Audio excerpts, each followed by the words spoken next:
全港都市固體廢物入面，廚餘佔約30%。呢啲有機廢物不但佔用咗寶貴嘅堆填空間，而且喺分解過程中會產生氣味，需要進一步妥善處理污水同溫室氣體，更浪費咗當中有用嘅有機物質。面對呢個現況，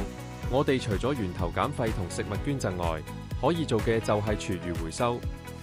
基石環保喺2020年設計嘅旗艦產品 Smart Classifier 120智能廚餘回收機，現已成為公共場所嘅標誌性回收設備，專門收集來自公共屋邨、私人住宅、綠在區、校園、街市同食肆等地方嘅廚餘。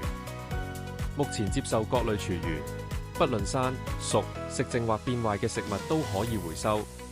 回收前記得先去除非廚餘物質，並將廚餘隔水。Smart Classifier 120智能廚餘回收機配備物聯網技術，可以連接智能回收有相機、電子積分程式或其他獎賞平台嘅應用程式，實時記錄用戶使用習慣同回收數據。市民都可以透過回收儲積分換取各獎賞平台嘅禮品。回收過程非常方便簡單，首先打開獎賞平台嘅會員二維碼，對準機身嘅掃描器掃描，就可以開始回收。等待回收機頂蓋打開，投入回收物，再掃描二維碼，等頂蓋關閉後，會自動根據回收重量結算積分。過程唔需要接觸機身就能便利回收，更設有防夾手功能，可以放心使用。Smart Classifier 120智能廚餘回收機，除咗透過屏幕顯示回收步驟之外，更配備語音功能，全方位指引使用者進行回收。機內可容納一個標準120公升嘅廚餘收集桶，機身內置臭氧系統，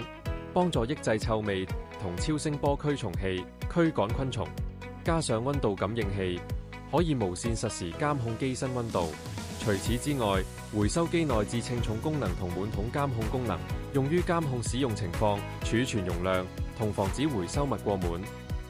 配合 LED 燈條指示，幫助使用者識別回收桶嘅容量水平。